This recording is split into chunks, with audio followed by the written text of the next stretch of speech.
এই পৃথিবীটা একটা রহস্যময় পৃথিবী। কি রহস্যময় পৃথিবী? আচ্ছা, তোমাকে এখানে একটা প্রথম কথা বলি, যদি জোর করে আল্লাহ কারো করে ধর্ম ছাপাইতে চান, আল্লাহ জোর জুলুমের প্রয়োজন আছে? আল্লাহ বলে কোন ফাইয়া কোন, হয়ে যাও, হয়ে যাও। মানুষের সাথে আল্লাহ জোরাজুরি করবে?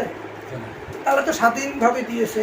এরপরে আল্লাহর পক্ষ থেকে যুগে যুগে আল্লাহ নবী রাসূল এবং ওলি অর্থাৎ তার প্রতিনিধি প্রেরণ করেছে। এখন এই প্রতিনিধির মাধ্যমে তিনি দাওয়াত দিবেন, যার ইচ্ছা হয় সে কবুল করবে, সে জান্নাতি হবে বা আল্লাহর প্রিয় পাত্রদের অন্তর্ভুক্ত হবে। আর যে কবুল করবে না সে জাহান্নামী পথভ্রষ্ট বা আল্লাহর নাফরমান বান্দাদের অন্তর্ভুক্ত হবে। কথা ক্লিয়ার? তাহলে জোর করে ধর্ম প্রচার চাপিয়ে দেওয়া এটা আল্লাহর উদ্দেশ্য নয়। এখন তুমি যে কারো করে জোর করে ধর্ম চাপাতে যাও, এটাও তো জুলুম। এটা কি জুলুম? তাহলে জুলুম করা কি আল্লাহর বিধান? আল্লাহ তো বলছে কিয়ামতের ময়দানে জুলুমকারীকে আল্লাহ সাহায্য করবে না। এখন তোমার মতের কেউ অনুসারী না হইলে তার উপরে জুলুম করবা, জোর করে হইলেও তার উপরে ধর্ম মতবাদ ছাপাইয়ে দিবা, এটাও কি জুলুম? এটা আল্লাহ, কারণ জোর করে আল্লাহ ধর্ম চান না। আল্লাহ জোরের প্রয়োজন আছে? আল্লাহ কোন পাইয়ে হয়ে যাও, হয়ে যাবে। তাহলে জোরের কি প্রয়োজন? তার তুমি জোর করে কি আল্লাহর সাথে যে আল্লাহর সবার কি গুন্ডা বাহিনী হিসেবে পাঠাইছি? আল্লাহর গুন্ডার প্রয়োজন আছে?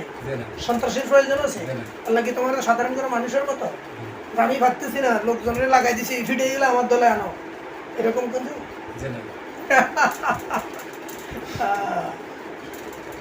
সাবধান।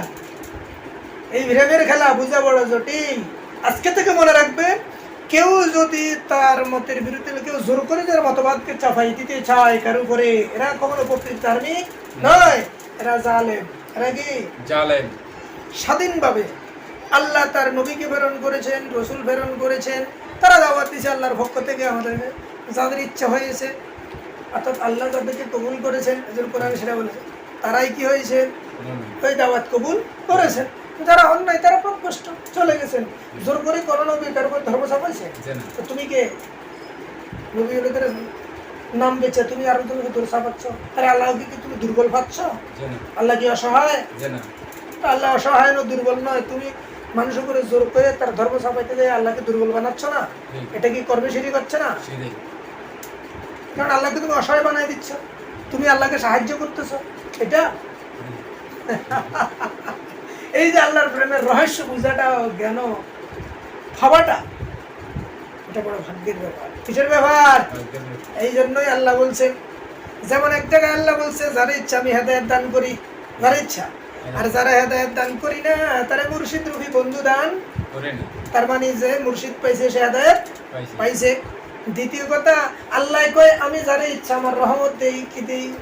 রহমত দেই কারে? যারে তিনি ইচ্ছা করে। তাহলে রহমত সবাই পায় না, এটা হলো বিশেষ রহমত।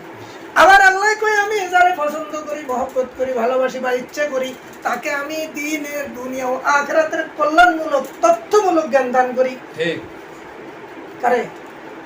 যার প্রতি আমি রহমত দান করি, যারে পছন্দ করি, আমার ইচ্ছা করি, তাকে আমি দ্বীনের তথ্যপূর্ণ জ্ঞান দান করি, দুনিয়া আখিরাতের কল্যাণমূলক জ্ঞান দান করি। তাহলে এটা সবাই পায় না, যাকে ইচ্ছা। তো তুমি জোর করে কারে? এই জন্য ওই ব্যক্তির কাছে দিয়ে, ওই ব্যক্তির জ্ঞানী ব্যক্তির মাধ্যম দিয়ে আল্লাহ তার প্রেমের লীলা চালাইয়াছেন। তো ওই দাওয়াত যে কবুল করবে, ওনার দাওয়াত যে কবুল করবে সে আল্লাহর প্রিয় পাত্র হবে। আল্লাহর ওই প্রিয় পাত্রের অনুসরণ যে করবে সে আল্লাহওয়ালা হবে। এখন তুমি সেটা না করে তুমি যে জোর জুলুম করে ধর্মের নাম দিয়েছা, এই যে ফাড়াফাড়ি করতেছো, আল্লাহকে দুর্বল বানাইছো? আল্লাহ দুর্বল? সুতরাং তোমার কর্মের দ্বারা তুমি একদিকে মানুষের ক্ষতি করছো জুলুম, অন্যদিকে কর্মে শিরিক করতেছো। কারণ আল্লাহকে সাহায্যকারী মানে কর্মের অংশীদার তুমি। সুতরাং এই জুলুম থেকে আমাদের বেঁচে থাকতে হবে, না হলে বলছে জালিমকে আল্লাহ কিয়ামতে জালিমের সাহায্যকারী থাকবে না, আর জুলুম কিয়ামতে অন্ধকার হিসাবে অন্ধকার হয়ে দেখা দেবে। আর জালিম কোথায়? জাহান্নামে। জালিম কি? জাহান্নামে। তাহলে জুলুম থেকে বেঁচে থাকতে হবে এবং জালিমকে সাহায্য করা থেকে বেঁচে থাকতে হবে। কথা ক্লিয়ার? পারলে মজলুমের